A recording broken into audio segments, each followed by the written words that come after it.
বাচ্চাটা এমন কি দেখতে পেল যে লাথি টাথি মেরে দৌড় লাগালো? আর বলো না, টানা কদিন ধরে খুব জ্বর সর্দি কাশিতে ভুগছি। গলার অবস্থা একেবারে শেষ। বাড়ির সবারই প্রায় এক অবস্থা, তবে আমাদের বাড়ির একেবারে ছোট সদস্যটি এখনো ফিট, তাই গাছগুলোকে রোজ স্নান করানোর দায়িত্বটা উনি নিয়েছেন। প্রতিদিনের মতো আজও গাছগুলোকে স্নান করাচ্ছিল।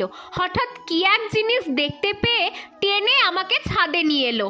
তাকে বোঝাতেই পারছি না যে আমার শরীরটা খারাপ। এক কথা বলেই যাচ্ছে, তুমি মিথ্যা কথা কেন বললে? এটা তো শীতকালেও হয়েছে। কোনো কথা না বলে চলো আমার সাথে। বাধ্য হয়ে আসতেই হলো।